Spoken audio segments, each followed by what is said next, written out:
Hello everybody and welcome back to my channel. Peter Masella here, and today I'd like to talk to you about a topic that's been on the minds of many of you. I read about this very often in the comments section below after watching my videos. Of course, if you watch my videos regularly, you know that I provide a lot of detail when it comes to air traffic, specifically in the New York City area, and people often ask me, well, why aren't or weren't you an air traffic controller? And I'm here today to address that exact question. Why am I not an air traffic controller? I've got a lot of experience with the airspace in New York City, understanding the complexities of it, yet I am doing this. Why am I not actually sitting behind a radar controlling traffic, whether it's in a tower or an approach control facility? That's what this video is all about. But before I get started with today's video, I just want to mention today's sponsor, Exter. Exter is an amazing company, and I've been using their products for about 1 year right now. Exter has card holders, they have wallets, they have trackers, they have products that fit me absolutely perfectly because I travel a lot. And even if you don't travel a lot, I highly recommend Exter products. Exter wallets are of a great size. They're very small. They fit into your pocket. They hold your cards perfectly. They hold your cash perfectly. And they also have trackers on them in case you lose them. Believe me, I've been in situations many times in the past when I could have used one of these trackers because I actually lost my wallet at an airport. This product is phenomenal. Not only do they have trackers, they have wallets that glow in the dark. So if you lose your wallet in a dark area, you don't know where it is, chances are you'll be able to see it illuminated via the glow in the dark material. Great products. I highly recommend them. And just so that you know, up until August 21st, Exter is having a sale where you can get 25% off of their products. That is a great discount, but it gets even better. If you go to the link in the description below and click on that and you enter code Masella, yep, my last name, Masella, you will enjoy even further savings. I'm telling you, the Exter products are some of the greatest products that I've ever had. I always carry an Exter wallet with me as well as their trackers. Great product. But today I'm here to talk to you about me. And like I said in the very beginning of this video, a lot of you asked the question, why am I not an air traffic controller? Well, I'm here to address it right now.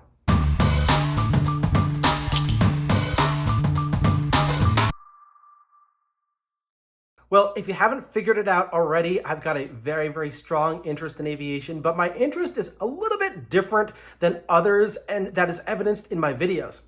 When I take a flight, as you know, I focus very heavily on the flight from an air traffic perspective. Where is the aircraft going? Why is the aircraft turning where it's turning? Why is the aircraft descending to this particular altitude? And what is the view as a result of what air traffic control tells you to do? Or if you're following a certain procedure, what's going on out there? Why are you seeing what you're seeing out the window?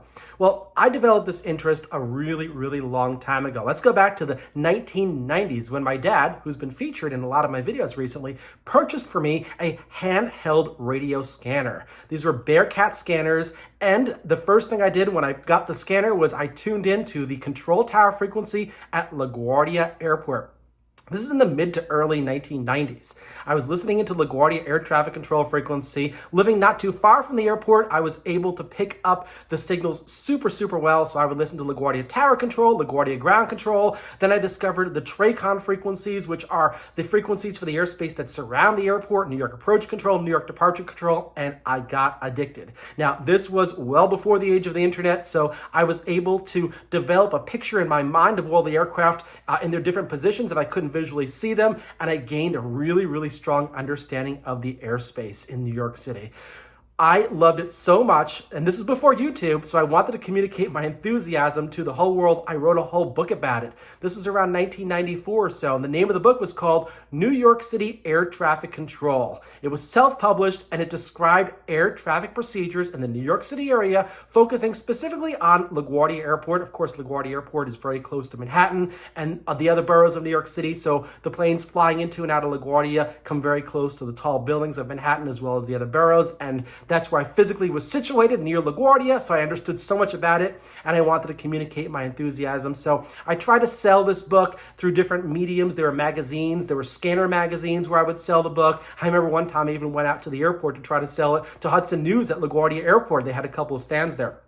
So this was my major, major passion back in the 1990s. I was just a high school student at the time, and I just loved it. Every time I would get home, the first thing I would do is I would tune into the ATIS frequency to find out what the current runways are at LaGuardia. Of course, I knew that because I was just looking up at the sky on the way back from school. And I would then listen into the tower frequency, and I would just spot aircraft in the sky, and I knew when they were going to turn. I knew where they were going to climb. I knew what they were going to do because I was constantly listening into LaGuardia Tower, New York Approach Control, New York Departure Control all the time. So I said to myself, wow, this is something I'm really interested in doing, perhaps as a career, because I am really into this and I've learned so much about what's going on in the airspace of New York City. I'm telling you, I was able to just look at an airplane and tell you where the airplane was going. I even sometimes knew the flight number based upon the time of the day. I knew a lot about air traffic in New York City. I still do. So I was in high school at the time, and I said to myself, what am I going to do with this? And I got to the point where I was going to go to college, and I decided that I'm probably not going to pursue this career. One of the reasons why I thought I didn't want to do it was the work schedule. It's not a 9 to 5 type of job, and you may have to work nights, you may have to work weekends, and I kind of had this little fear almost of, well, I don't want to work when other people are not working. I want to be free on the weekends, I want to be free in the evenings. So I went to a college and got a Bachelor of Arts degree where it had absolutely nothing to do with air traffic control. It was just a regular college degree, and I went on in a different career path. And this is in the early 2000s. Then after a while, I said to myself, I think I should have pursued something with air traffic control, and I don't know too much about it. And how do I get into it? Because I actually do want to try to be an air traffic controller.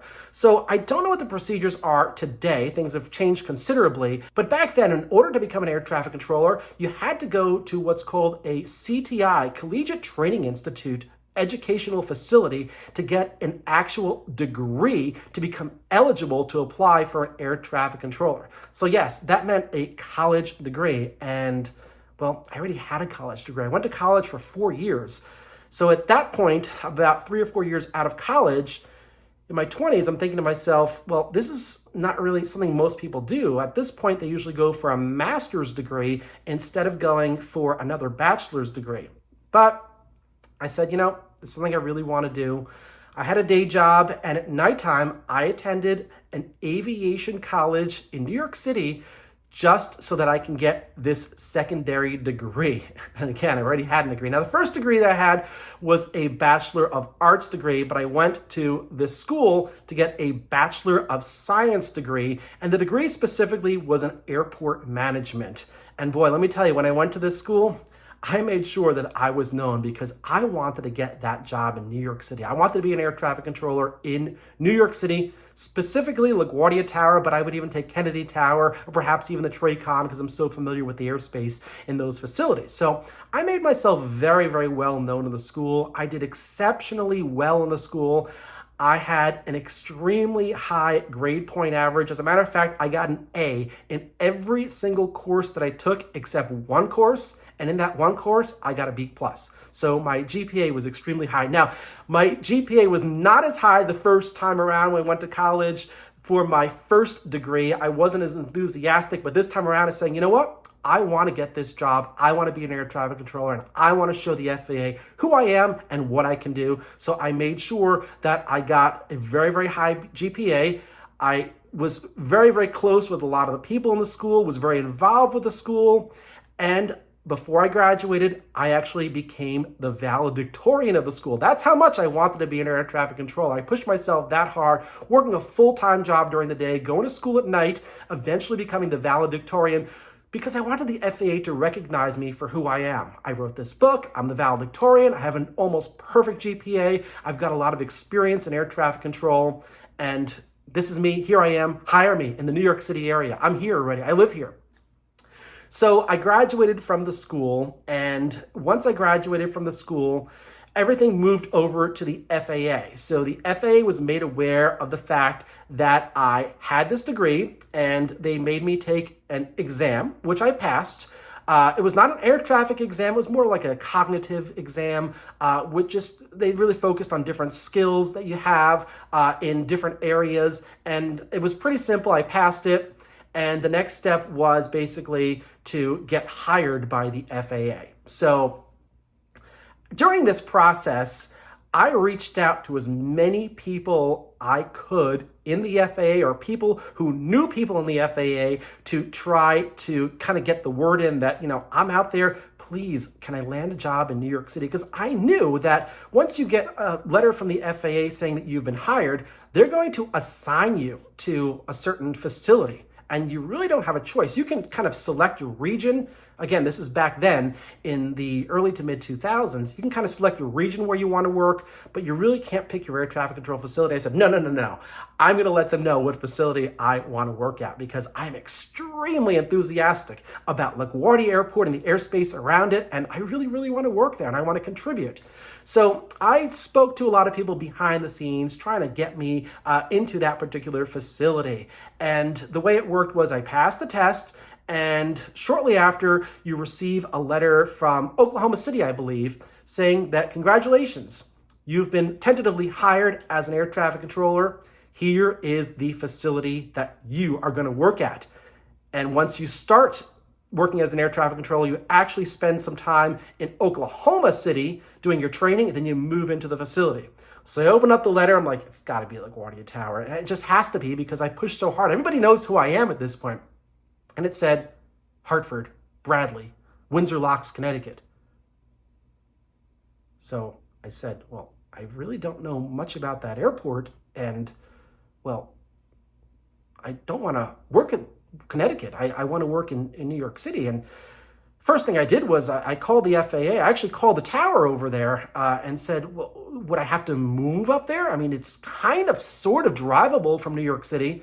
And they said, yeah, you'd have to move here. Well, I don't want to move up there. I'm already living in New York City. I have a place here. I'm all settled in. Why would you uproot me and move me to a place that I'm not familiar with? I'll have more expenses, and you're not going to get the background that I have after understanding all the airspace in New York City. They really didn't want to listen to me that much. They kind of said, no, that's just the way it is. But you can come on in for an interview. So I went on in for an interview. Now, the interview itself was actually not at Hartford. It was actually in the control tower at Westchester County Airport, which of course is not that far from New York City. So I just drove up there, and I believe it was the tower manager at Hartford that I met who had driven down to Westchester County. It really didn't matter where the interview was. I just needed to meet with that particular person from the Hartford Tower, Bradley International Airport. They came down and we met, and I had my interview, and they asked some basic questions. Interview questions was really, really easy. Standard interview, nothing to be nervous about. But of course, I said, I really don't want to work there. I want to work in LaGuardia Tower or even Kennedy Tower because I've got a lot of experience with that. And kind of looked at me like, who are you? So I left that interview quite sad, thinking, I guess I'll just have to take this job in Hartford, Connecticut. Well, I actually wound up declining that job, but the FAA, again, at the time, gave you opportunities to get hired at other facilities. So the next facility that I got a call for or a mail for was the New York Center out in Ronkonkoma, New York, way out in Suffolk County. And again, the same situation. If I went there, I would actually have to move there, relocate, because it's quite a distance from New York City to commute every day. And it's airspace that I was just not familiar with. It's the high altitude airspace for New York Center, controlling aircraft that are just passing overhead the area or through the airspace at higher altitudes that I really didn't know much about. Yeah, I always saw them going overhead. I knew the routes they took, but I wasn't familiar with their separation types. I'm really familiar with the lower altitude. So I went out there for an interview, and again, that interview just did not go very well. I kind of failed both interviews just because I was being too aggressive. And by this point, I realized that the FAA is not a business. What I was doing was something that you would do in a corporate environment. You push yourself, you show your skills, you show your background skills, you make yourself appear to be the best because you are the best, and that helps you get hired in the job. And that's exactly what I thought would happen with the FAA. Even though I knew it was the government, of course, but I still said, I gotta push myself, and that's why I went to the school for a second time. I didn't need the second degree. Of course, it helped in the end. I didn't need the second degree. I didn't need to go back to school, but I did so just because I wanted a job in the New York City area. And I was finding out that some of the people that I went to school with were getting hired at air traffic control facilities in Queens, like Kennedy Tower. So people who sat next to me in the classroom, who were doing the same thing as me, not necessarily going to college for the second time, maybe their first time, they were getting hired at Kennedy Tower. And I thought to myself, that's a little bit strange why they got it and I didn't get it, and I've been pushing so hard for it. And there were also people who were actually getting hired at airports like LaGuardia or Kennedy Airport who did not live in the New York City area. And they actually had to move to New York. And if you don't already live in New York, my family's been in New York for a really, really time, so we're settled in there. If you don't live in New York and you're not settled in there, it's super expensive, and they had a lot of struggles. I don't know if they actually made it to the airport to work at, but it's expensive to live in New York City. So I told the FAA, I live here already. I don't have to worry about anything. I can just drive to LaGuardia Airport. I'll be there in 20 minutes, and I can get the job. So at that point, I was really, really, really frustrated. And I also received a phone call from the FAA when I was working my day job. This is after I had graduated and had gone through this process.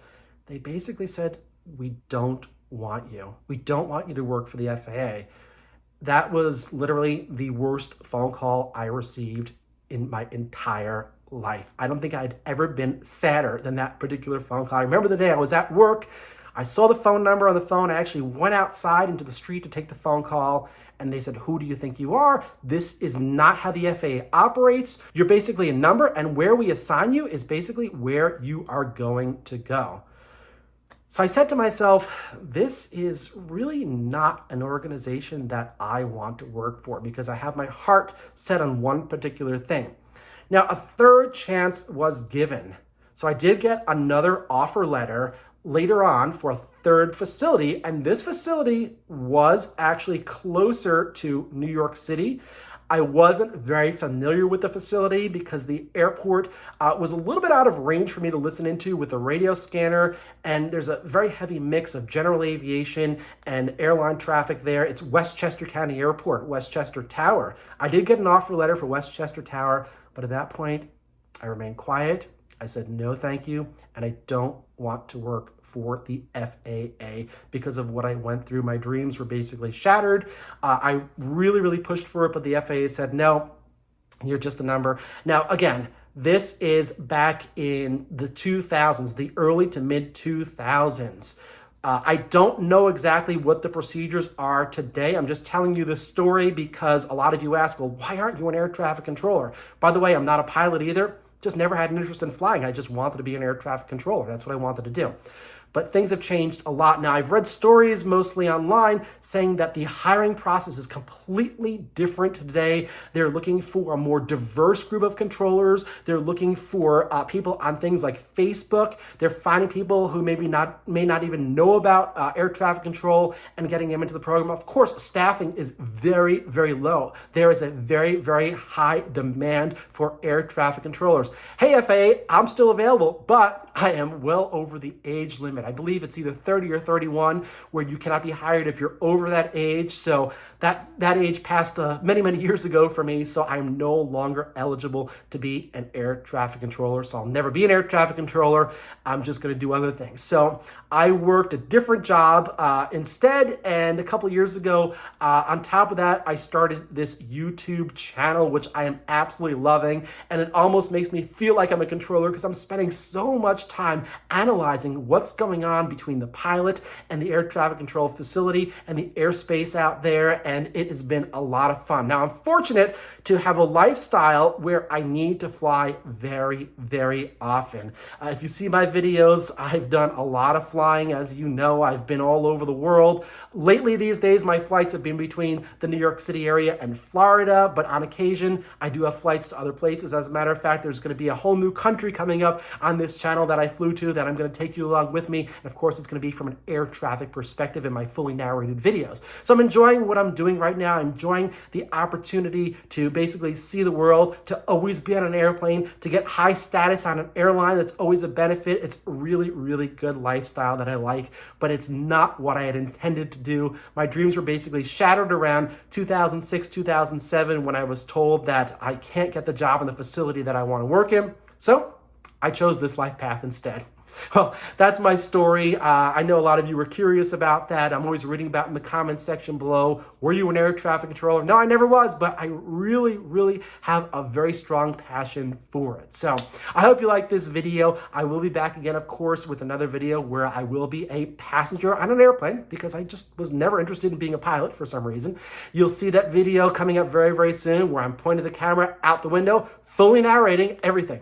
So remember, don't forget to check out that link for Extra in the description below to enjoy more savings over the 25% that's being offered. And if you're not a subscriber to this channel, I invite you to subscribe, click the bell button, hit the like button, and I'll be back again with many more videos. Thanks everybody, and I'll see you on an airplane in a passenger seat.